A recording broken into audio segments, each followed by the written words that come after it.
ತಮಿಳುನಾಡಿನ ಸಿಎಂ ದಳಪತಿ ವಿಜಯ್ ಇವತ್ತು ಕೊಲ್ಲೂರಿಗೆ ಭೇಟಿ ಕೊಟ್ಟಿದ್ರು. ತಾಯಿ ಮೂಕಾಂಬಿಕೆ ದರ್ಶನವನ್ನು ಪಡೆದುಕೊಂಡ್ರು.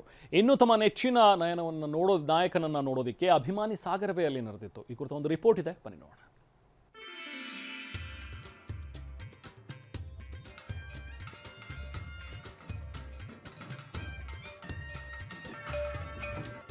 ಮೂಕಾಂಬಿಕೆ ನಂಬಿದವರ ಕಾಪಾಡೋ ಅಂಬಿಕೆ, ಮಹಾಶಕ್ತಿಯ ಜಗದಂಬಿಕೆ. ಉಡುಪಿಯ ಕೊಲ್ಲೂರು ದೇಗುಲ ಜಗತ್ ಪ್ರಸಿದ್ಧ.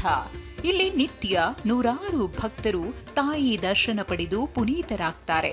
ಇಂಥ ಪೌರಾಣಿಕ ಹಿನ್ನೆಲೆ ಇರುವ ಪವಿತ್ರ ಕ್ಷೇತ್ರಕ್ಕೆ ಇವತ್ತು ತಮಿಳುನಾಡು ಸಿಎಂ ವಿಜಯ್ ಭೇಟಿ ಕೊಟ್ಟಿದ್ರು.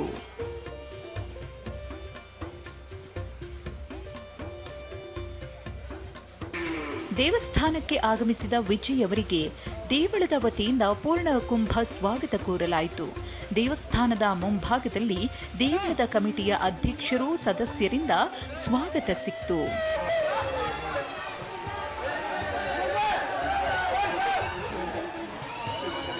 ಸುರಿಯುವ ಮಳೆ ನಡುವೆಯೇ ಸಿಎಂ ವಿಜಯ್ ಅವರಿಗೆ ಭವ್ಯ ಸ್ವಾಗತ ಸಿಕ್ತು.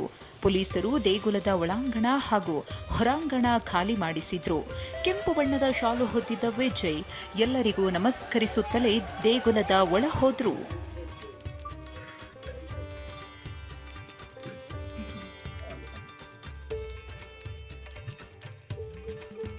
ದೇಗುಲದ ಮುಂಭಾಗದಲ್ಲಿರುವ ಧ್ವಜಕ್ಕೆ ನಮಿಸಿ ವಿಜಯ್ ದೇಗುಲಕ್ಕೆ ಎಂಟ್ರಿ ಕೊಟ್ಟರು.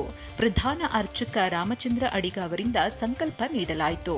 ಅರ್ಚಕರ ಸಮ್ಮುಖದಲ್ಲಿ ಸಂಕಲ್ಪ ಮಾಡಿ ಕೈಮುಗಿದ ಸಿಎಂ ವಿಜಯ್ ವಿಶೇಷ ಪೂಜೆ ನೆರವೇರಿಸಿದ್ರು.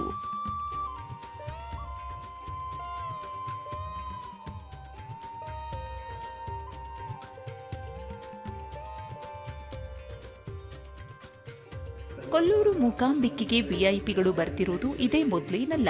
ಈ ಹಿಂದೆ ಎಂಜಿಆರ್, ಜಯಲಲಿತಾ, ಇಳೆಯರಾಜ ಕೂಡ ಮೂಕಾಂಬಿಕೆ ದರ್ಶನ ಪಡೆದಿದ್ರು. ಇನ್ನು ವಿಜಯ್ ಕುಟುಂಬದವರು ಕೂಡ ಅನೇಕ ಬಾರಿ ದೇಗುಲಕ್ಕೆ ಭೇಟಿ ಕೊಟ್ಟಿದ್ರು.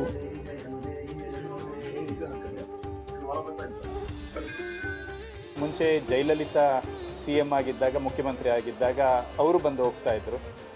ಆನಂತರದಲ್ಲಿ ಸ್ಟಾಲಿನ್ ಅವರು ಬರಲಿಲ್ಲ, ಬಟ್ ಸ್ಟಾಲಿನ್ ಕುಟುಂಬದವರು, ಅವರ ಹೆಂಡತಿ ಮಕ್ಕಳೆಲ್ಲ ಇಲ್ಲಿ ಯಾವಾಗಲೂ ಬಂದು ಹೋಗ್ತಾ ಇದ್ರು. ಹಾಗೆ ವಿಜಯ್ ಅವರ ಕುಟುಂಬದವರು ಬರ್ತಾ ಇದ್ರಂತೆ ಇಲ್ಲಿ ಮುಂಚೆ. ವಿಜಯ್ ಅವರು ಸಿಎಂ ಆದಮೇಲೆ ಈಗ ಮೊದಲನೇ ಬಾರಿಗೆ ಇಲ್ಲಿ ಬರ್ತಾ ಇದ್ದಾರೆ. ಶುಕ್ರವಾರ ಅಂದ್ರೆ ದೇವಿಗೆ ಪ್ರಿಯವಾದ ವಾರ. ಇದೇ ದಿನ ವಿಜಯ್ ಸಂಕಲ್ಪ ಮಾಡಿದ್ದಾರೆ ಅಂತ ದೇಗುಲದ ಪ್ರಧಾನ ಅರ್ಚಕ ರಾಮಚಂದ್ರ ಅಡಿಗಾರ್ ಅವರು TV9 ಬಳಿ ಮಾತನಾಡಿದ್ರು. ಇವತ್ತು ಶುಕ್ರವಾರವೇ ಭೇಟಿ ಕೊಡಲಿಕ್ಕೆ ಏನಾದರೂ ವಿಶೇಷತೆ ಇದೆಯಾ, ಅಥವಾ ಈ ಒಂದು ದಿನದ ಏನಾದರೂ ವಿಶೇಷತೆ ಇದೆಯಾ? ಏನು ಇಲ್ಲ, ಹಾಗೇನೂ ಇಲ್ಲ. ಶುಕ್ರವಾರ ಎಲ್ಲ ದೇವಿ ದೇವಸ್ಥಾನಕ್ಕೂ ವಿಶೇಷನೇ. ಕೊಲ್ಲೂರಲ್ಲಿ ವಿಶೇಷವಾದಂಥ ದಿವಸ ಶುಕ್ರವಾರ ದೇವಿ ಆರಾಧನೆ ನಡೀತದೆ. ಹಾಗಾಗಿ ಶುಕ್ರವಾರ ಅವರು ಸಂಕಲ್ಪ ಮಾಡಿರ್ಬೋದು. ಯಾವುದೇ ಸಂಕಲ್ಪ ಇಟ್ಟುಕೊಂಡು ಆ ಸಂಕಲ್ಪ ಸಿದ್ಧಿಯಾಗಿದೆ. ಅವರೀಗ ಮುಖ್ಯಮಂತ್ರಿಗಳಾಗಿದ್ದಾರೆ. ಈ ಹಿಂದಿನ 2 ಮುಖ್ಯಮಂತ್ರಿಗಳು ಕೂಡ ಆ ಸಂಕಲ್ಪದಿಂದ ಇಲ್ಲಿ ಬಂದಿರತಕ್ಕಂಥದ್ದು, ಸಮರ್ಪಣೆ ಮಾಡಿರುವಂಥದ್ದು. ಹಾಗೆ ಇನ್ನು ತಮಿಳುನಾಡು ಸಿಎಂ ಜೋಸೆಫ್ ವಿಜಯ್ ನಿನ್ನೆ ದೆಹಲಿಯಲ್ಲಿದ್ರು. ಹೀಗಾಗಿ ಅಲ್ಲಿಂದಲೇ ವಿಮಾನದ ಮೂಲಕ ಮಂಗಳೂರಿಗೆ ಆಗಮಿಸಿದ್ರು. ಮಂಗಳೂರಿಗೆ ಬಂದ ತಮಿಳುನಾಡು ಮುಖ್ಯಮಂತ್ರಿಯನ್ನ ಆರೋಗ್ಯ ಸಚಿವ ಯುಟಿ ಖಾದರ್ ಅವರು ಸ್ವಾಗತಿಸಿದ್ರು. ಬಳಿಕ ಮಾಧ್ಯಮಗಳ ಜೊತೆ ಮಾತನಾಡಿದ ಖಾದರ್, ಕರಾವಳಿ ಜನರ ಬಗ್ಗೆ ವಿಜಯ್ ಹೊಗಳಿದ್ರು ಅಂತ ಹೇಳಿದ್ರು. ಇವತ್ತು ಮಂಗಳೂರಿಗೆ ಆಗಮಿಸಿದ ಸಂದರ್ಭದಲ್ಲಿ ಕರ್ನಾಟಕ ರಾಜ್ಯದ ಪರವಾಗಿ ಮತ್ತು ಸರ್ಕಾರದ ಪರವಾಗಿ ಮತ್ತು ಜಿಲ್ಲೆ ಜನತೆ ಪರವಾಗಿ ನಾನು ಪ್ರೀತಿಪೂರ್ವಕ ಸ್ವಾಗತಿಸಿದ್ದೇನೆ.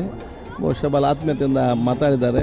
ಬಹುಶಃ ಕರ್ನಾಟಕದ ಬಗ್ಗೆ ಮತ್ತು ಮಂಗಳೂರಿನ ಬಗ್ಗೆ ಬಹಳ ಮೆಚ್ಚುಗೆ ಮಾತನ್ನು ವ್ಯಕ್ತಪಡಿಸಿದ್ದಾರೆ. ಮಂಗಳೂರಿನ ವಿಮಾನ ನಿಲ್ದಾಣದಲ್ಲಿ ಅಭಿಮಾನಿಗಳ ಸಾಗರವೇ ನೆರೆದಿತ್ತು. ವಿಜಯ್ ಕಾಣುತ್ತಿದ್ದಂತೆ ಕೇಕೆ ಹಾಕಿದ್ರು. ಅಭಿಮಾನಿಗಳ ಪ್ರೀತಿಯ ಕೂಗಿಗೆ ದಳಪತಿ ಕೈ ಬೀಸಿದ್ರು.